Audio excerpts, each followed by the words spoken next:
So what in the world is up? I want to welcome you to Intellectual Conversation with Gabriel. And what it amounts to today is just a brief in the news week and the likes, and just some sentiments and thoughts and newsworthy topics that I thought were worth discussing. Definitely worth discussing. And what's very cool to come, in the near future is this 5G networking. I've spoke of this stuff periodically in the past, maybe 8 months ago on a podcast. Talking about 5G networking. That's the 5G networking. We're now currently on 4G networks as far as cellular devices and the likes. And I spoke of it being 10 times faster, and I got the shakes, I got the shivers, I got the excitement from the 10 times faster type of philosophy. But what I've just read and researched is totally purportedly this 5G networking is going to be 50 to 100 times more fast and powerful. And they're going to incorporate all sorts of stuff like these self-driving cars and the likes. It's a work in progress. And from what I've heard the Trump administration is totally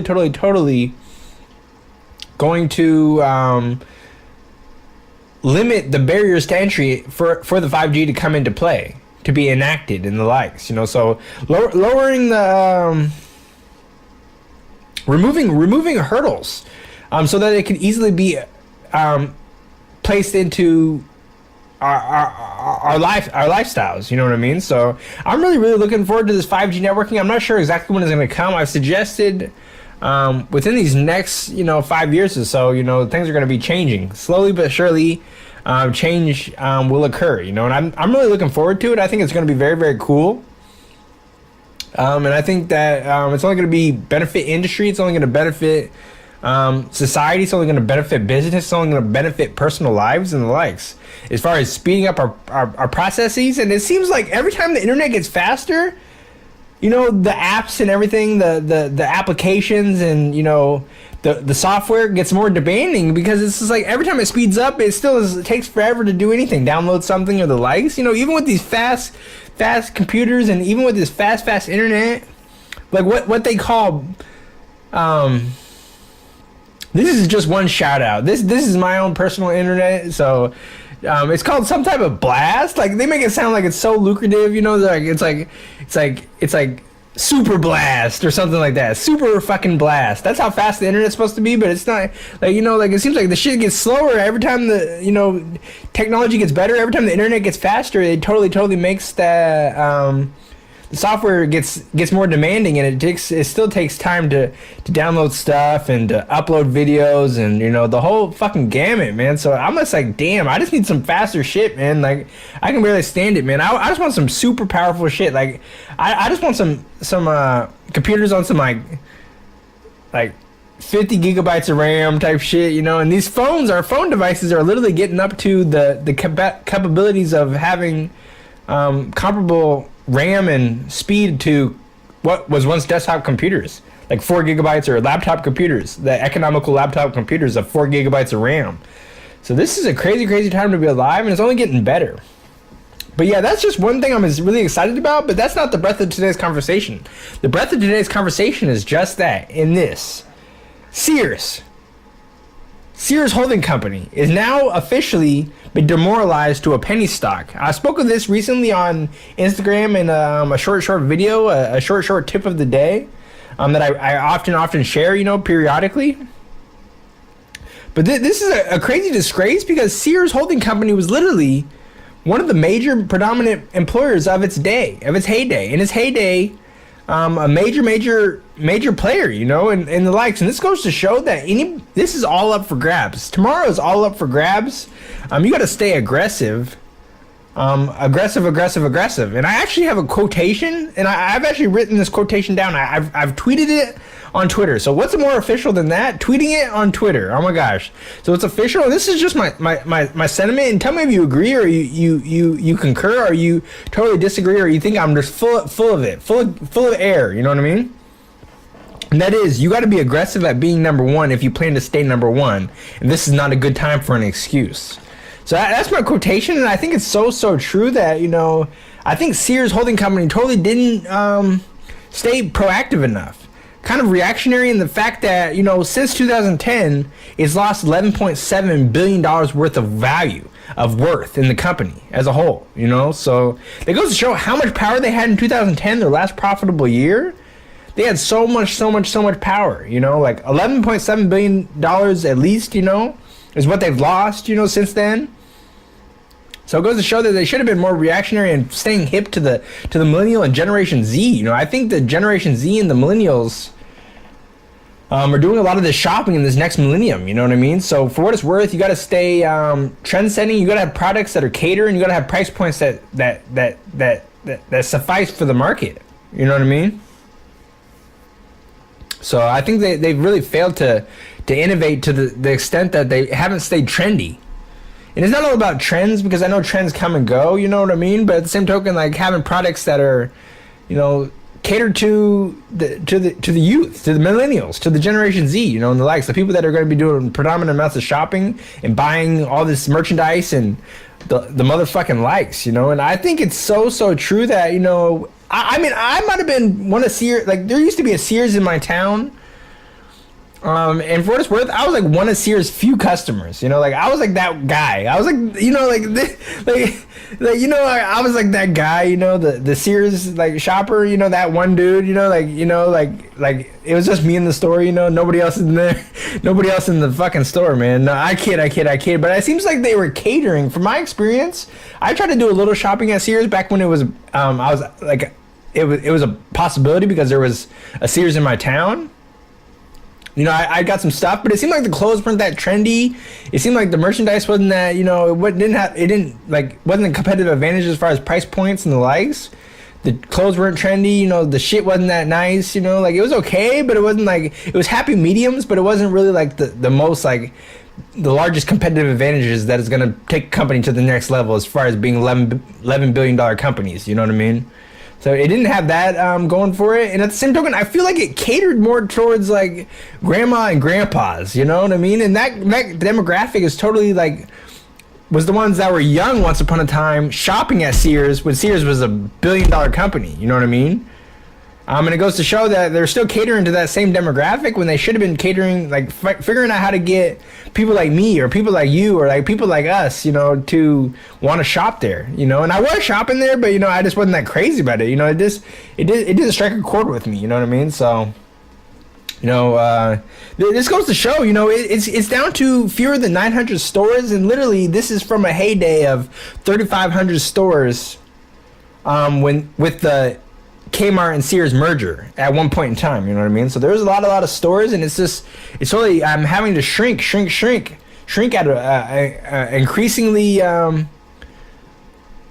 increasingly raising rate, you know, as far as being able to, you know, maintain, you know, just to maintain. It doesn't have the customer base, it doesn't have the demand, it doesn't have the clout, it doesn't have much of anything going for it right now. So it's facing very, very hard times. So I feel its pain.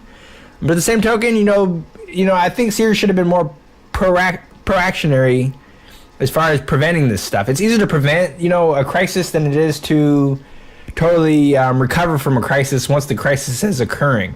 Does that make any sense? I think it does. So, yeah, I think $11.7 billion since 2010, its last profitable years, its loss of losing that much value is just fucking mind-blowing, you know? And it goes to show that, you know, large companies are totally going to crumble. And there's going to be small companies, you or I or you, you or us or them or me, you know, or the likes, you know, are totally going to spring up out of nowhere and totally become billion-dollar companies and the likes, you know. And it's about staying aggressive at being number one, keeping the right minds around you, keeping the right innovation, and keeping the right products and the right price points for the lucrativeness of your products to totally stay competitive in this market that's just ever changing and ever more competitive and ever more cutthroat. This business life is just cutthroat as ever. This shit is just cutthroat. Like, you know, Sears was a player and now it's just getting its ass whooped. You know, like, you know, my opinion is that, like, you know, Sears is having a trouble. Like, it's getting its ass whooped by Target. You know, it's getting its ass whooped by TJ Maxx and the likes, you know. So that's the companies I've been watching for. And another company that's supposedly having trouble this last quarter, it totally had negative profits, or it didn't have profits or the likes. So the stock, Bed Bath & Beyond, you've all heard of it. I've not been that crazy about the store. I've only been there one time personally, but it's at an 18-year low. So would this be a good time to buy? I mean, supposedly it would be if you believed in the stock and you think it could come back and become profitable and the likes, and it totally could, because it's not in as harsh a state, a harsher reality as Sears and the likes. But, you know, I've never really done much shopping at Bed Bath & Beyond. I've been there one time, and this makes a testimony to millennials and how a millennial like me, if I'm any type of indicator of what another person might do, and I may not be, I'm pretty unique in the like, so maybe I'm not thinking like everybody else is thinking, but maybe I am. And sometimes it's not good to think like everybody else is thinking. You know what I mean? But for any reason, let me be an indicator of the current health of Bed Bath & Beyond. I went there one time. I went to Bed Bath & Beyond one time to get some champagne flutes. So I was trying to get my champagne sip on occasionally, right? I think that's reasonable. And it didn't really strike a chord with me. The product was quality and the likes, but at the same token, at Bed Bath & Beyond, I wasn't that crazy about the price points. You know, and what I really did, if this is any indicator of who's going to whoop Bed Bath & Beyond's ass, I went down the street 30 seconds and went to Target and got them for 1/3 the price, and they were still pretty quality crystal champagne flutes, you know. So it goes to show who's whooping whose ass. And I don't think it's as bad as Sears, where they got their ass whooped down the block, you know, and whooped their ass back, you know, and then kicked in the face really fucking hard, you know. They kicked right in their fucking nose, man. Damn, that fucking sucks, man. That hurts, man. Like, you know, it hurts. But I think anything is possible, and anybody can make a recovery. But sometimes, like I said, proactionary is better than reactionary. And sometimes when you're reacting, it's too late in business. You know, it's cutthroat, so it might be fucking too late. You might have to shut down your shop and close the fucking doors and call it a good fucking run. And that's a terrible disgrace when you're we're once such a grand company as Sears was. But I think Bed Bath & Beyond is not in this same predicament, but like the indicator suggests, you know, I went to Target, and I think Target and both TJ Maxx are both also, you know, at some points in time, in some regards, home retail goods stores, you know, retailers. And I think, you know, my bets are on TJ Maxx and my bets are on Target, you know, as far as whooping Bed Bath & Beyond's ass. That's probably why they had a bad quarter. Is because these companies just like, you know, TJ Maxx literally has good products. And it also, they're fucking not expensive, you know? So it's like high quality shit for, it's not that lucrative, but at the same token, it's high quality shit for low prices. You know, and Bed Bath & Beyond is trying to do some measures. The CEO is literally trying to do what all companies try to do eventually when they face crisis and things aren't working out how you proposed and planned they would. And that is to cut costs and improve merchandise. Everybody says that shit, but it's easier said than done. You know, I think they can cut some costs as far as in logistics, as far as in like, you know, just being more conservative and the likes and more cost conscious. Sometimes you can cut a lot of costs just being more cost conscious and not being so liberal and like letting the money flow everywhere when you need to just be counting every fucking dollar, every fucking dime, you know what I mean? So that's so true. And the stock of Bed Bath & Beyond has literally plunged up to 25% in a single day. So they're facing hard times too, but I think Bed Bath & Beyond could easily make a recovery because it's not too late for them. But Sears, like, I mean, damn, I hate to see a good company go, but I think it's just, in retrospect, like, it's just the cyclical nature of life, you know? A company is birthed and a company is destroyed, you know? And that's just the way of the market, man, you know what I mean? Like, and there's companies that can hold on, but, you know, if you think back into the past, you know, like, if historical indicators, companies literally, like, that were, like, you can't imagine life without them, have totally disappeared because they become creative destruction. But this is different from creative destruction. This is just like Sears should still be, like, when they had $11.7 billion of worth, they should have been, like, on their fucking grind, on their fucking toes, figuring out how to get this millennial and Generation Z to want to buy, like, dryers there, how to make them want to buy their suits there, how to make them buy their clothes there, and, you know, underwear or socks or whatever the fuck, you know, whatever the shit Sears was selling. And they were selling everything, their lawnmowers, and shit, you know. So, but I think they failed to innovate with the products. The products were just so lame, you know. Like I was trying to do my shopping there. I was trying to support, man. Like, but it's hard to support when they're not like catering to you, you know. They're catering to grandma and grandpa, you know, and they're not even going to shop anymore, you know. So like, it goes to show that, you know, times definitely do change. So that's the episode today. I hope that was of value. But the stocks I would look at that are going to whoop Bed Bath & Beyond's ass. I mean, you can believe in Bed Bath & Beyond and maybe make a profit if you totally believe the company can come back and cut costs and increase profit for the next quarter. But of course, my money's for the next 10 years, 10 to 15 years is on TJ Maxx. I think that's a good stock as far as like just the company. I don't know anything about their accounting, but as far as just having a good business model where like you gotta fuck with what you know, like, you know, and I know some TJ Maxx shit, like that shit's some player shit, man, you know, like I love it. And then Target is just hip with all the millennials, hip with all the Generation Z, you know, so, you know, everybody's buying their sheets there. They're not buying their sheets at fucking Sears, you know what I mean? Like Sears just got fucking fucked, man. They got the short stick, man. So, you know, just realize that, you know, Target and TJ Maxx just and also the online market of Amazon is totally just whooped all these companies' asses. And of course, it goes to show that times do change, and things do crumble. Big companies, $11 billion companies crumble and lose 95% of their value and have to close their fucking doors. In less than, what is it? That's 8 years, 9 years, can lose 95% of their value. And that's the thing about this life is that business is so cutthroat. And I'm sorry if I'm not a nuts in that well.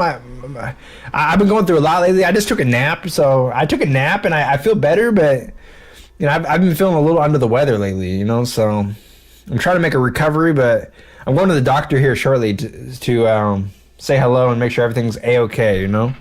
But anyways, for what it's worth, yeah, that was random, right? Do you love it when I'm random, or do you like it when I'm random? Do you hate it when I'm random, or do you love it when I'm random? That's the fucking question. Man. So yeah, and I think the last sentiment I'm gonna leave you on is just this, my quotation. And I think this is a good quotation. I think this really summarizes like business and the likes. And that just is, or relationships, or anything, you know, it's just a phenomenal quote, I think, that I came up with. And I don't mean to be egomaniac, like stroke. But I think it's just a benefit to you and me and to all my viewership, you know what I mean? So again, this is the last quotation I'm gonna leave you with, and then I'm gonna say goodbye and farewell and the likes. You know, you got to be aggressive at being number one if you plan to stay number one, and this is not a good time for a motherfucking excuse, baby. So I think we got to stay on our grizzle, man, and realize that, you know, you got to be aggressive with staying at the forefront of business, at the forefront of the you know, demand and the likes, and you got to stay relevant, or else you know, you could lose 95% of your value in an 8-year period.